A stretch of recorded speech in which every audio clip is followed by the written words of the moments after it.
Bismillahirrahmanirrahim. Assalamualaikum warahmatullahi wabarakatuh. Perkenalkan, nama saya Fadri Sasongko.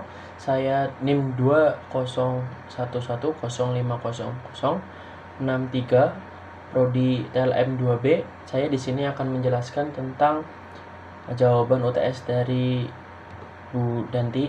Yang pertama adalah apa yang dimaksud dengan keselamatan kerja atau K3? Mengapa K3 perlu diterapkan di tempat kerja? Secara filosofi, suatu pemikiran dan upaya untuk menjamin kebutuhan dan kesempurnaan baik jasmaniah maupun rohaniah tenaga kerja khususnya dan manusia pada umumnya, hasil karya dan budayanya menuju masyarakat adil dan makmur. Secara ilmu kepengetahuan dan penerapan dalam usaha mencegah kemungkinan terjadinya kecelakaan dan penyakit akibat kerja. Secara praktis, merupakan suatu upaya perlindungan agar tenaga kerja selalu dalam keadaan selamat dan sehat selama melakukan pekerjaan di tempat kerja, serta bagi orang lain yang memasuki tempat kerja maupun sumber dan proses produksi secara aman dan efisien dalam pemakaiannya. K3 perlu diterapkan di tempat kerja karena 1. Setiap tenaga kerja atau laboran dan orang lain yang berada di laborat mendapatkan perlindungan atas keselamatannya. Yang kedua, setiap bahan kimia atau peralatan yang dipakai dipergunakan secara aman dan diefisien. Proses pengujian berjalan lancar. Yang ketiga adalah kondisi tersebut di atas dapat dicapai antara lain bila kecelakaan termasuk kebakaran, peledakan, dan penyakit akibat kerja dapat dicegah dan ditanggulangi. Yang keempat adalah menjamin pekerja atau praktikan dalam meningkatkan produktivitas dengan memperoleh keselamatan dan kesehatan kerja. Yang kelima adalah menjamin keselamatan dan kesehatan kerja bagi setiap orang yang berada di laboratorium dan juga lingkungannya. Yang keenam adalah menjamin sumber-sumber produksi dan peralatan praktek yang berada di laboratorium untuk dapat digunakan, dirawat, dan dipelihara secara aman dan efisien. Dan untuk soal yang kedua adalah jabarkan secara sejarah yang melatar belakangi diperlakukannya penerapan K3 di Indonesia. Sejarah yang melatar belakangi diperlakukannya penerapan K3 di Indonesia dimulai tahun 1847 ketika mulai dipakaikan mesin uap oleh Belanda di berbagai industri, khususnya di industri gula.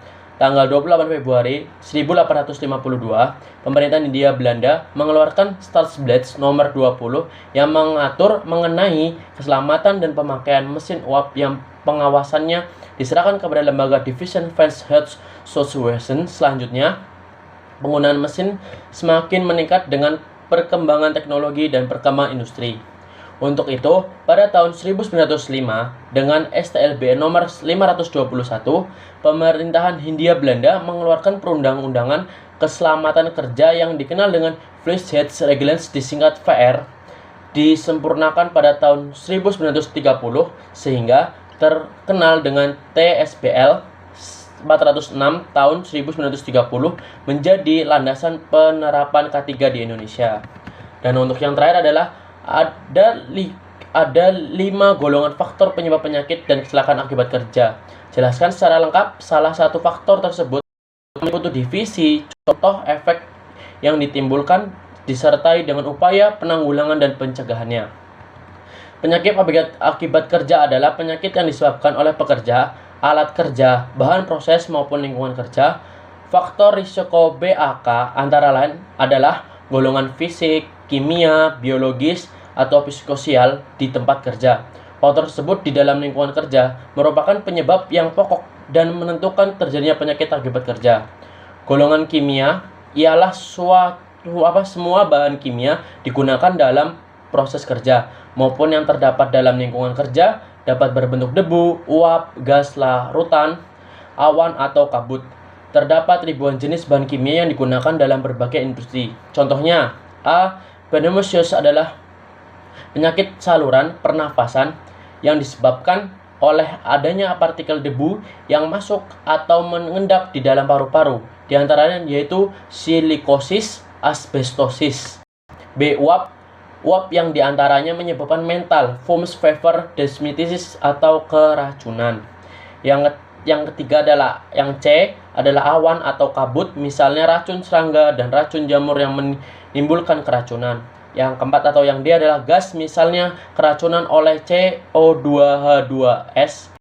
Efek yang terdapat dalam tubuh adalah satu, iritasi, yang kedua ada alergi, yang ketiga adalah korosif, keracunan sistematik, kanker, kerusakan kelainan janin, terdapat pada petugas atau pekerja yang seringkali kontak dengan bahan kimia dan obat-obatan seperti antibiotika. Upaya penanggulangan dan pencegahannya satu adalah Material Safe Death Search atau MSDC dari seluruh bahan kimia yang ada untuk diketahui oleh seluruh petugas laboratorium. Yang kedua adalah menggunakan karet isap atau rubber bullets atau alat vakum untuk mencegah tertelannya bahan kimia dan terhirupnya aerosol. Yang ketiga adalah menggunakan alat pelindung diri atau pelindung mata, pelindung sarung tangan atau celemek atau jas laboratorium dengan benar. Yang keempat adalah hindari penggunaan lensa kontak karena dapat melekat antara mata dan lensa. Yang terakhir adalah menggunakan alat pelindung pernapasan dengan benar. Itu saja yang bisa saya sampaikan dan itu yang bisa saya berikan. Thank you very much. Good luck. Terima kasih. Assalamualaikum warahmatullahi wabarakatuh.